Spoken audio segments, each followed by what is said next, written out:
Hello everyone, this is CF Liu. There's no fancy edits in this video because this is a stream that I did for all of my REIT method members, but I've decided to release this first part for you, so you have a taste of how when I conduct a REIT method course, which is one of the oldest authority REIT investing course in Malaysia, and even people as far as from Australia, Hong Kong, or even Singapore come to join REIT method course.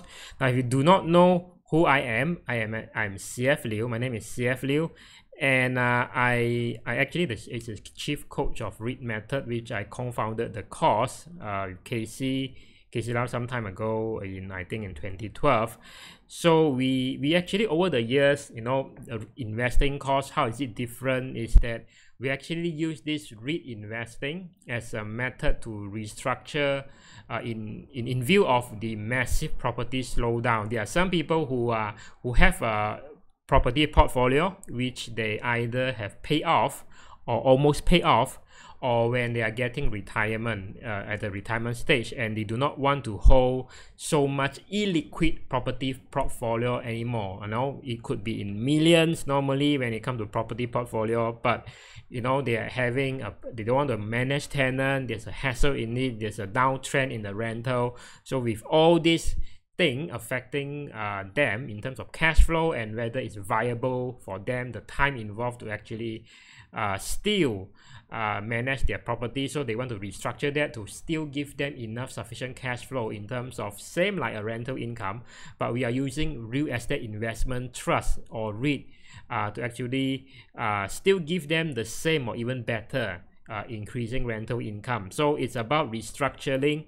I help people who are at that stage usually to restructure their problematic rental property portfolio, and you can check out below if you want to join an upcoming webinar or a webcast of more detail on this. But today's this whole entire video, this lesson, this session is about REIT investing, yes, but a very specific niche of that. And what I mean by that is, that REIT, as in property investing, you need to grow, right? You need to grow your property portfolio to get more rental income, in absolute terms, right? Get more rental income.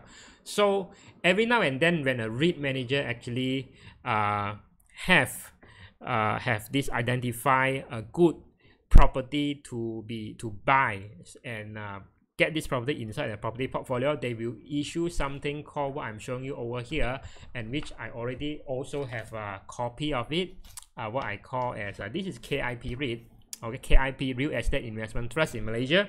So I have a hard copy of this, and I'm going to walk you through. When you receive something like that, it's because the REIT manager, as this can say, is a proposed acquisition of a four-story building known as Aeon shopping center for cash consideration of 208 million. So they want to buy a new property, but they cannot do so like in a public listed company. This is a large move, so they want to send you a notice if you're already investor. If you're not an investor, it's good to know. If you are already investor, normally even if you hold a small portion, they will send you a notice, and actually they will need all investor to vote to say whether they're going to go ahead with that or not. And of course, when you're going to buy this property and go ahead with this, they already have this this document. Inside there's a lot of detail on why they want to do this, how they're going to do this, whether it will improve the entire property portfolio, which means that improve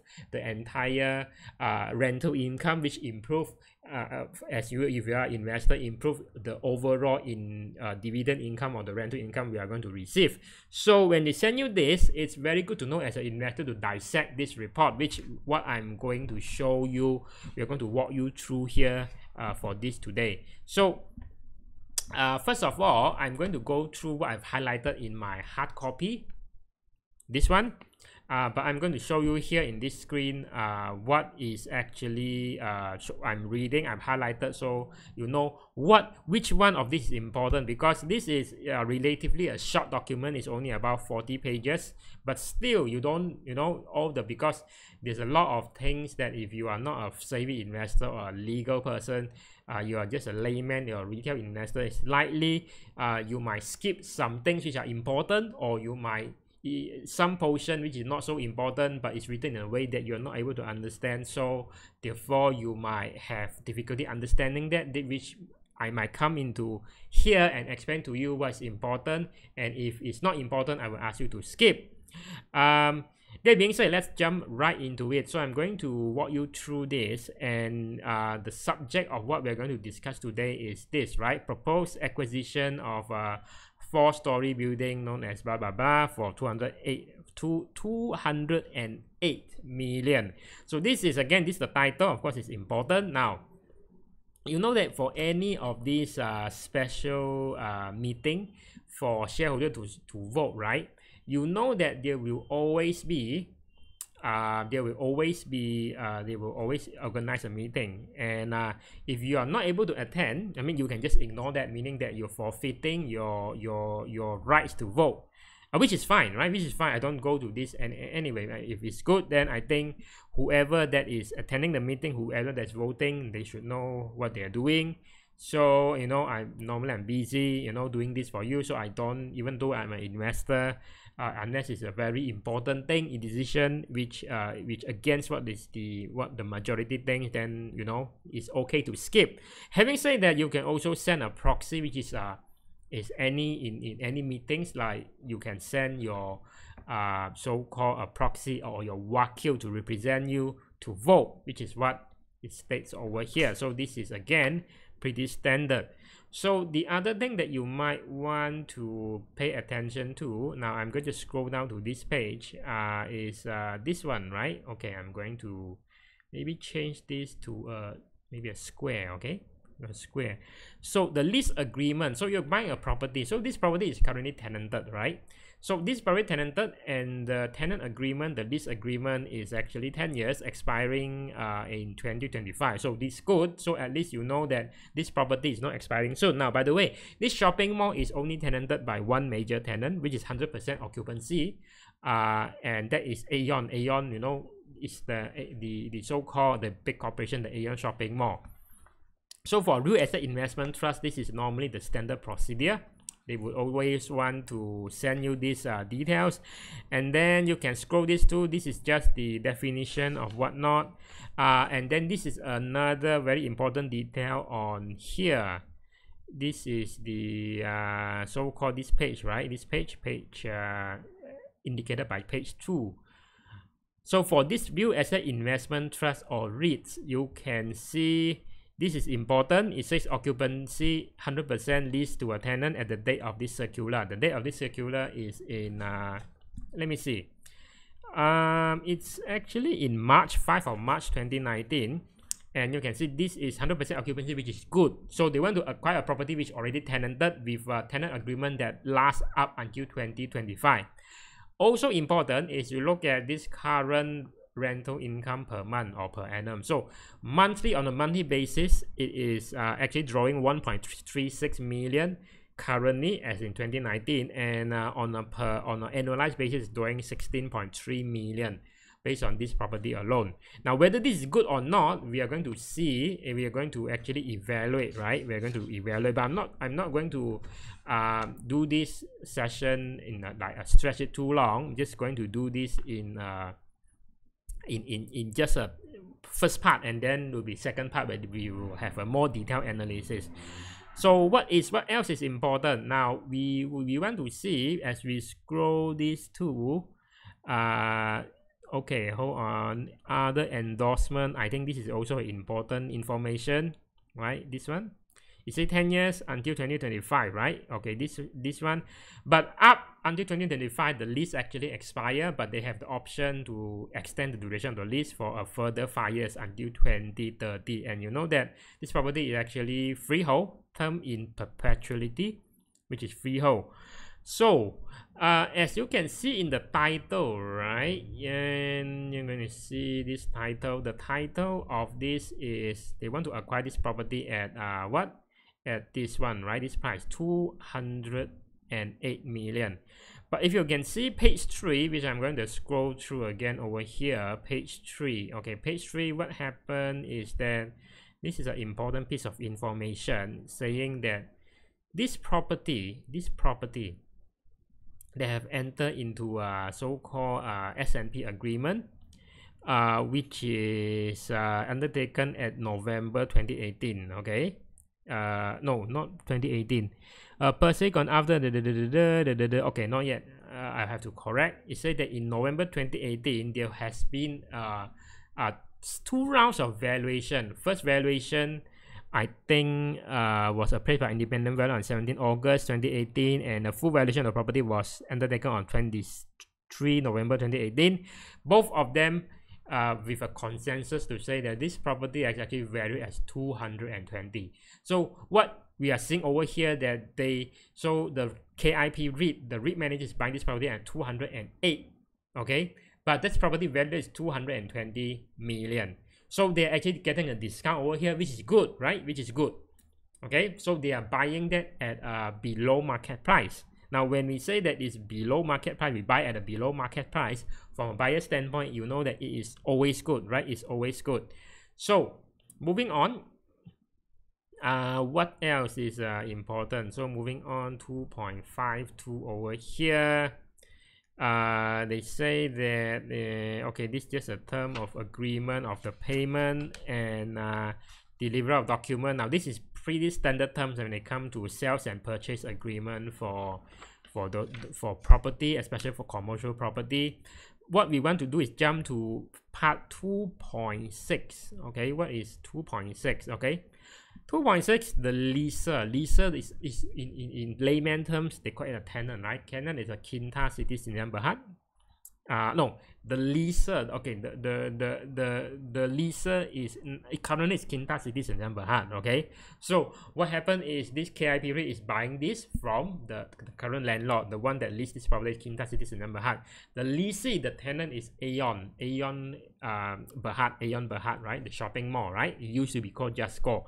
So I say this is just a repeat of what I've explained it to you, but for this KIP Real Estate Investment Trust or REIT, this is after they bought it over, this is what they would expect to receive in terms of the rental income. Now this is a very important piece because it affects the dividend.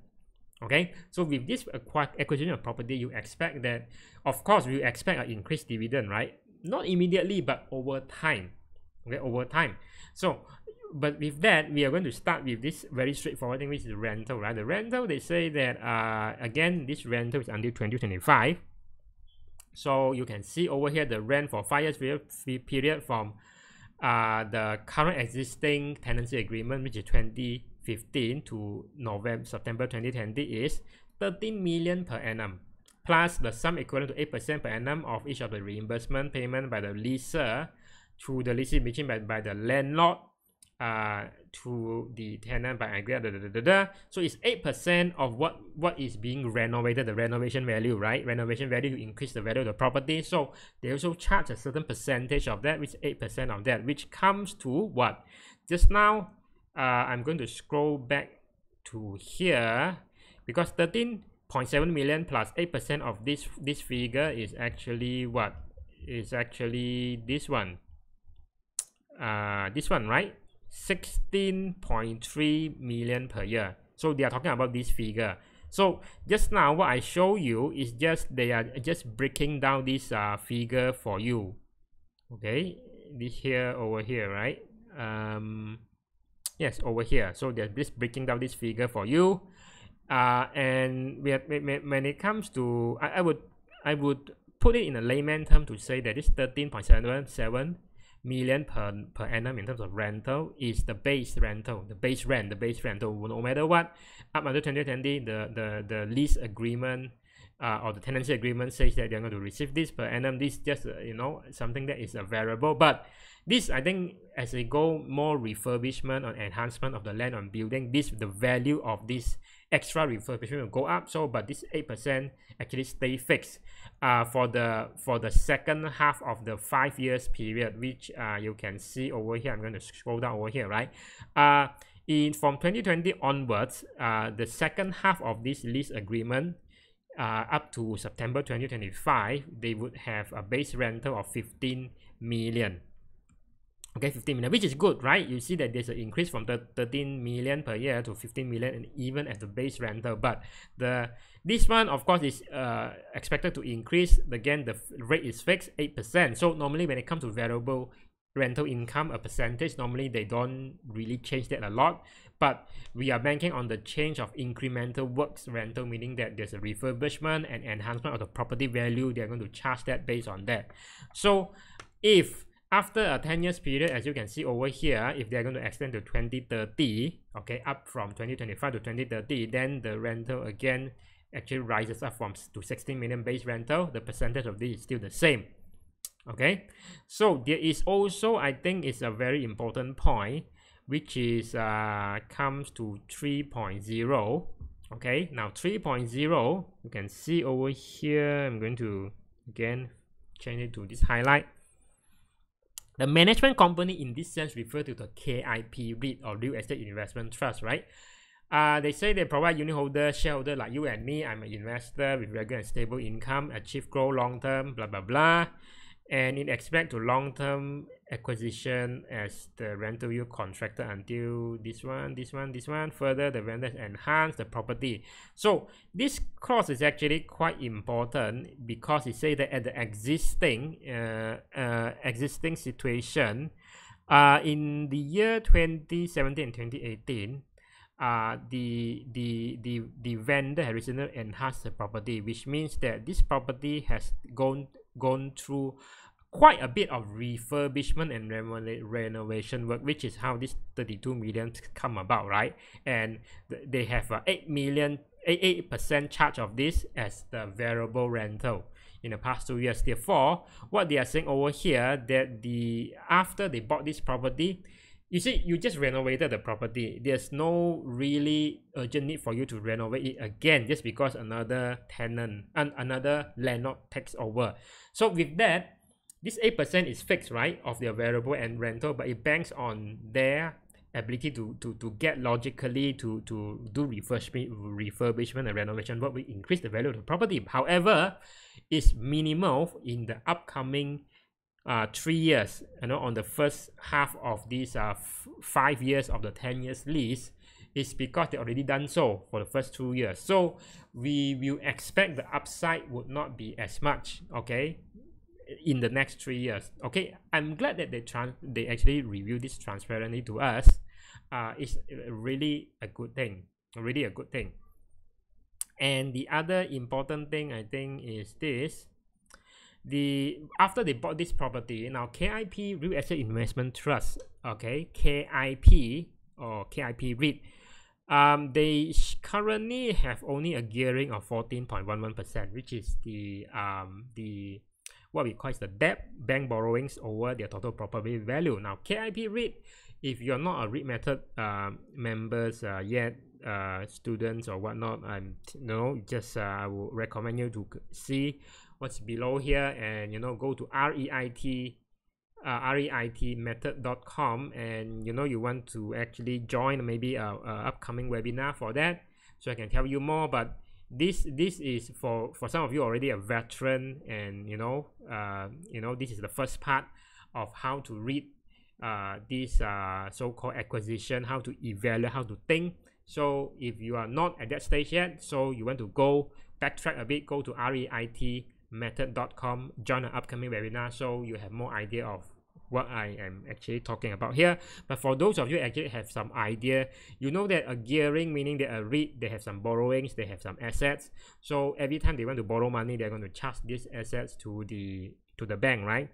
So in this case, they are actually using their borrowing bank's money, right, to actually acquire this property. So when they borrow bank money, meaning that their gearing ratio, the debt they have outstanding, actually increases. So currently it's only 14.11%, but after they acquire this property, it's going to increase like double to 35%. But this is good. This is nothing to say I mean, people might say that once you over leverage is bad, but no, because REIT, they have this under control. Security Commission has 50% cap on the gearing ratio a REIT can go. However, as long as they don't go over 50%, they are fine. Actually 14%, if they keep on have that at that level, meaning that they are not actively acquiring property, which is not good, right? This is not good. Now, because their gearing is low, so that enables them to have the capacity to actually acquire new property, which is what we are seeing, and we are dissecting this over here, which is good. So for me, this is not a concern, but it's just good to know. So you also can see that this property relative to the current property portfolio is actually very huge, right? It's relatively a big acquisition, because if you buy a small property, the gearing ratio wouldn't really jump that much, maybe 14 to 20%, not that much. So this is again good to know as for a due diligence standpoint. So moving on, they also have a review of the prospect of retail property market in Perak. Okay, so what happened is in Perak, they say that it's not in KL, so they actually also analyze it in Perak. Actually, this portion is something that they took from the property valuer, which we are going to go through in this report at this report at the back end, right? But I think a few things to note here is maybe I want to highlight it with over here. So in Ipoh retail sector in Ipoh, actually it is okay. Maybe I just have to okay.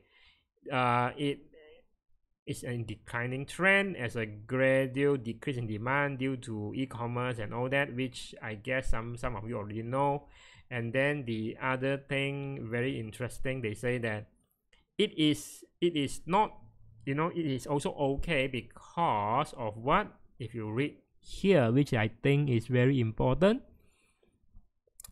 they have an example whereby if they refurbish the mall like Ipoh Parade Angsana Mall, formerly known as Georgetown Greentown Mall, upon refurbishment of Ipoh Parade and Angsana Mall, the respective tenant actually increased 15 to 20%. So this is, I think, why they already refurbished this mall even before KIP REIT comes and want to buy this property. Okay, so just by refurbishment, you can increase your rental by 15 to 20%. I'm not sure whether you can do that in when it comes to so-called residential property investment, which is why when it comes to a stage where you already have a substantial residential property portfolio and your rental is stagnant, it's very hard to increase because there's oversupply, there's rental competition. It is always worth, especially if your resident property portfolio already paid off, to actually convert that into a REIT. Because into a REIT, you can see that commercial property is all about B2B business. Okay, as long as business is doing good, no matter what, especially if this is actually not a shop, right? We are talking about Aeon. Aeon is a shopping mall that also deal with grocery. People will go and buy there. Grocery are part of this so-called staple. You have to buy food, right, at this grocery center, at either Giant or Tesco or even Justco, right? So compare that to a shopping mall where they sell a lot of this fashion and all that, because grocery mall, I don't know about you, but it still makes sense to actually go to the grocery, the shop, the Giant, Tesco and whatnot, or Aeon, to actually buy that, because you can see that, you can feel that, and buy that yourself. I think that it's not going to be replaced by e-commerce anytime soon. The e-commerce thing will be replacing this brick and mortar retail when it comes to computer stuff, thumb drive and all that. Now that I think is really going downhill. But again, when it comes to retail, we are not talking about grocery. We also talk about things like LV, luxury goods. Do you think you're going to buy luxury goods just by online click and click transact 10,000 on your credit card because you want to buy a Louis Vuitton bag? It's not going to happen, right? So we have to see what's the nature of this business. So in this is retail, yes, but it's a retail in the sense that it all comes to the grocery and things like that. So That being said, let's move on to this one. Okay, I'm going to scroll that here. What else? Okay, what else? So I'm going to delete this. Now, prospect property. This one, I think we can skip this just to make this video short, compact. If not, if I'm going to go through each and every word, I think the entire session will take about like 2 hours or 3 hours, right? And you don't want that, right? Risk factor. Now, this is very interesting. Risk factor. Okay, I'm just going to scroll to risk associated with asset enhancement initiative. And this is the thing that maybe I want to talk a bit, is to say that again, it's a standard clause, but when it comes to a shopping mall, you know that when they have to renovate a certain, you know, they have to do some renovation to attract more tenant and to potentially bring in more rental income, they have to maybe close down a section of the mall.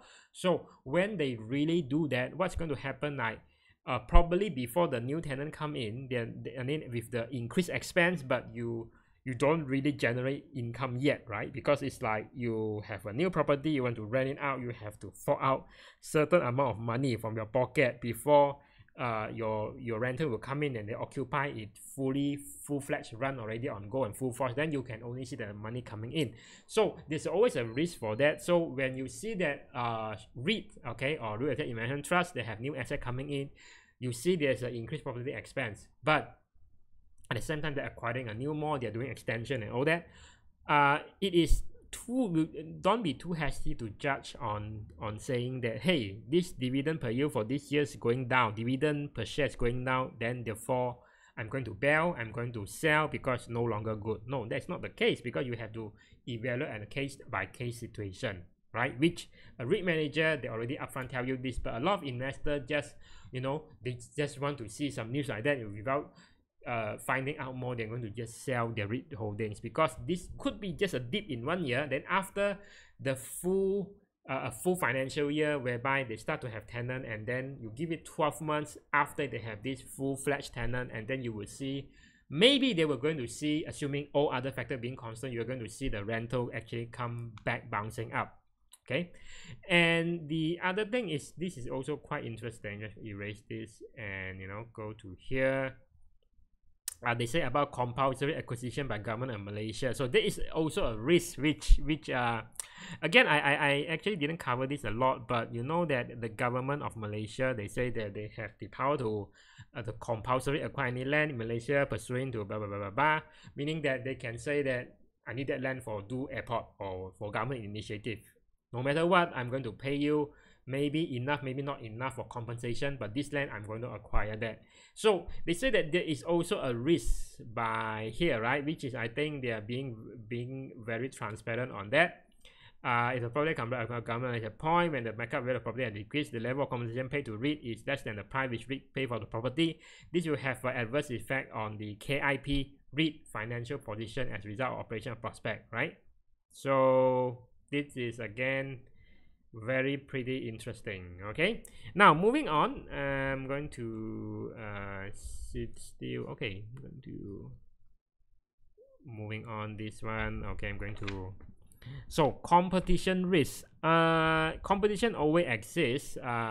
This one they mention a lot about this increased competition with online shopping, you know, which is already what we know. But like I say, if you are really concerned, you might want to avoid retail REIT. But for me, I'm still not entirely out yet, because I see there is still potential. It also only means that retail REIT or retail mall, they have to evolve in order not only for people to buy stuff, but also become a family place, right? Like we see a lot of retail mall over here, right? Christmas and all that, they got decoration, people come, people go and eat there, people do a lot of things. It's no longer a place to actually buy stuff, but also to actually, you know, have a good Sunday and weekend and similar activity. Okay, I'm going to go this, delete this, and go down here. And what is important? What's important now? Another point very important to note over here. This will not actually, you know, have the so-called issuance of new units. Now this is very important. That's very important. We will not have effect. So they are not using right issue. They are not going to use private placement. They're just going to borrow more banks borrowing to acquire because they can, because the gearing ratio is low, right? So going to go down here all right. So purchase consideration. Okay, hold on. What is this charge out of? All right. So number 2. Okay, this is pretty interesting. Over here, right? They say that the total borrowings. Okay, maybe I should scroll this up a bit. This is the proposed acquisition, right? They say that how their financial statement is going to change. Now, if you're an accountant and whatnot, or a figure or detailed person, you want to see this total borrowings is, it used to be only 86,000. But with this, they're going to increase the total borrowing over here, and then the total asset will be here, and then after they acquire about 200 over million, their asset will be here. And then that's why I say the gearing will increase, because they borrow more money. So if you were to look at this over here, right? Purchase consideration of this one, incidental cost to about 5 million. So this is also something that is, I think, that is referring to 2.1. Where's that? 2. Okay, number 2. So total borrowings, what they mean is that this include the big ticket item of what the price of the property, and the second thing is incidental cost to the purchase. Because there could be like manager fee, there could be things like stamp duty and all, but that still applies, right? Like you're buying a new property. So they're saying that everything of this is funded by bank borrowings. You see that over here? And then they'll have to be again interest, right? They have to borrow more, then they have this interest cost. That is already what we call as amortized, right? Unamortized balance. So moving on, this and the other part I think is important about this, again, pro forma realized that pro forma meaning that expected, right? Expected what it's going to look like. So they're going to, because KIP REIT, their financial year ends not on December but on June. So they say that they are just looking at this, and that if I were hypothetically to acquire a new property, how this is going to look like. Okay, so the thing that I probably want you to pay attention to is again this figure, because this figure, okay, maybe I make it smaller. Okay, this figure is a one-off, because this is the cost to acquire the property, the expenses. So if we were not to, this figure is one-off, so actually we can discount that. So in reality, your rental, okay, pro forma realized net income, KIP, again, this is also what we call as a distributed adjustment over here. So this, I think they are actually lowballing it. It's because KIP REIT, the current dividend, they say, okay, I'm going to scroll this down a bit, right, and delete this, and I'm going to show you this. They say that their dividend, pro forma DPU, dividend per share, is going to be currently 6.8. So after they acquire this property, it's going to increase about 6.9. Now still a decent one, and when this is just for first year, right?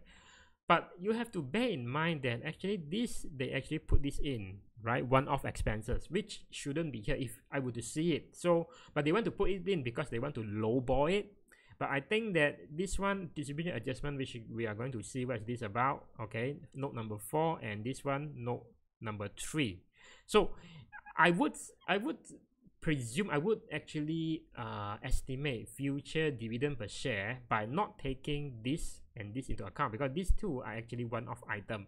So meaning that if you do not have these two, your rental income is actually more, right? Increased by, I think, like at least like close to 10% from 34,000, let's say, to not 3%, or how much is that, right? So you increase by 34 million. Currently to 34 million to 37 million. So this is about 3-4 million. So yeah, I mean, it's close to about 10%, right? I mean, correct me if I'm wrong, but it's about close about like 4%. So what happened is called about not 4%, it's about 10%, right? Because for about 3 to 4 million, so about 10%. So there's an increase in that. Of course, property expense also increase accordingly. So I think that this is have a huge potential to actually jump up, not only on 6.9 or 6.84, it could be about 7 point something, right? 7 point something. So which is good. If you see this jumping up, this regarding this one-off and this regarding this distribution adjustment, I think this is a bit too low, which is a good thing. But the fact that they put this in is because they want to be conservative, right? But the way I look at in the future, it has a huge potential because we are just minusing this one-off kind of item. So let's look at what is this notes is about. Okay, let's look at this like this. Number 3 and 4. So number 3, comprising other this one acquisition fee, you see, 2.3 million. So this is algorithm one-off, so I will actually discount this out, okay, because this is one-off. And then number 4 is transaction cost, you know, like proposed acquisition and all that. This is also one-off, not so will affect, but the long-term potential is there because these are one-off which already factor into here, as you can see. Okay, so the property, the acquisition, if it goes through, which I think it will not. Now here's the thing, before this kind of document come out, you really do not want to speculate too much, even though they actually mention it, because this kind of deal can still went downhill or call off, because I've seen things like this happening, like Capital Malls, they are actually buying this say, I think they used to do have Tropicana, like a deal of call off, and then I think the deal of reinvest and all that. So you do not really want to be sure, be convinced that this deal will go off until you have a document like that. When this circular actually come up, they cannot U-turn already. Okay, if of course there's some risk that, you know, the current landlord don't want to sell, but at this stage it's less risk of this not going through. So what else? Now this is actually, again, it's only going to be completed acquisition third quarter of 2019 now. So here's the thing, even though this circular was this proposed acquisition, shareholder need to vote, right, by I think somewhere in end of March or April 2019. What's going to happen is that even if that goes through, only by quarter 4 2019 this deal is going to close, meaning that the transfer ownership from Kinta, the company, the original tenant, is going to sell to KIP REIT. KIP REIT will only be the full-fledged tenant starting quarter 3, which is almost like year end, right? Okay, so for financial year 2019, they are not going to see too much of a rental increase, rental hike, or even increased dividend due to that. In fact, it might have a decrease if the property manager expenses and fees are already accrued. Now the thing is what, you know, so a lot of people were mistaken to say that I buy this, they acquired this property this year, I should have an increased dividend, but it doesn't happen like that, because the full potential of this increased rental income contribution to an increased dividend will only be, the full effect be seen in the financial year 2020. Okay, because that is the entire full year, right? So 2019, the rental receipt is just small portion of what they are expected to receive for the entire year.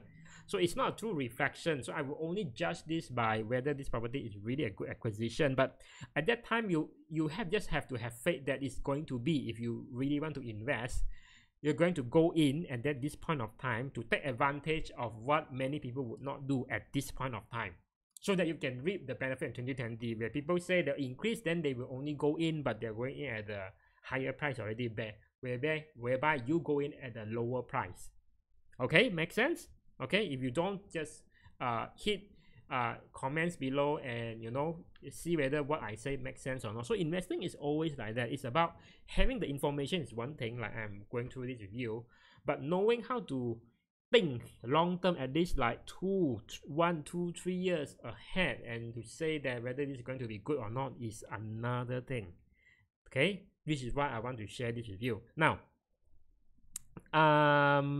So again, the expected yield, they also talk about this expected yield over here. To erase this.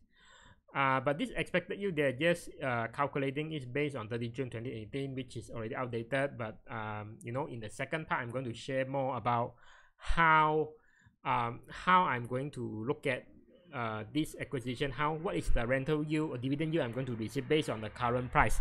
You don't want to look at what is stated over here, and because the pricing here is, they have to set a baseline, right, to take the price of a certain date, normally end of financial year, to say that this is the expected yield.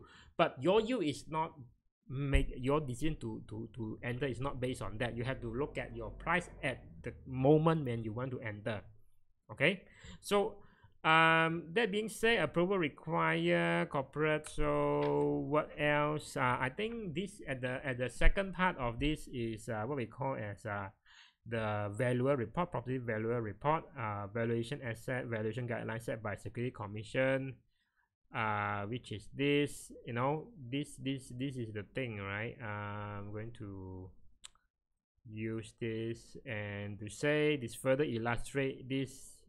220 million is the evaluation over here, right, that I show you over here. So this is just a valuer report over here, attachment. Now, for the second part, I think it's also very important to take note of a few things which I'm going to mention, and that few thing is this one. I want you to remember for now this one, right? Approximately 531 square feet. Okay, 531 square feet. Just to know this as an important point, right? So they say that this is a property value report. So it's quite dry, but you can see where the source come from, where you get that figure 220 million valuation. A few things to actually also know is that before they come to that valuation, they actually also consider comparable. Okay, valuable are not God, right? How they want to determine the price of the property. They have to consider the environment, the material of the property, again what the rental derive, and then also based on what are the most recent transactions in the similar geographical region, which you can see over here is this, right, geographical region. So again, you want to take note of this. Okay, I should use a different color and use this here. Now you can take note of this. I want to this one 202.59 per square feet, 2 ringgit 70 cents per square feet. So they are comparable with another supermarket which is recently, I think they say, is acquired in June with Sun City Ipoh. So what's the rental? 2 ringgit 60 cents per square foot, and also Mydin Hyper Mall in Penang, which is the northern region. That's why they don't use KL, because it's too far. You cannot really compare. You have to compare Ipoh, Penang, and all that. So this I'm going to bring forward, but just remember this figure because we're going to talk about this in the part 2 of how whether I think this, whether they are buying this at a good deal or not. Okay, they are this one is what we call as a second level kind of analysis, right? Just remember that 500 over 1,000 square feet, and this one is the dollar acquired value of ringgit per square feet in terms of the rental, because they use this rental again as part of the valuation, right?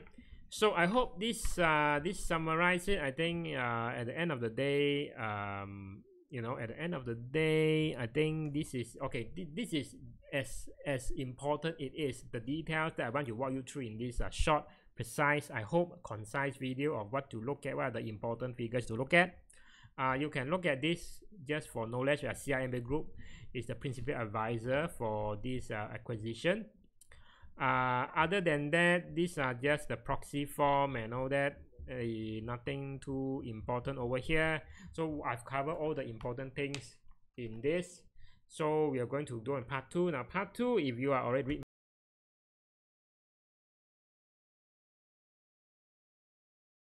that, you just want to join the webinar, which is like below.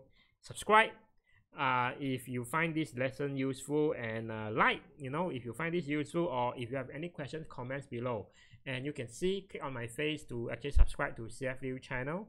Also, you can watch the next video. It is probably related.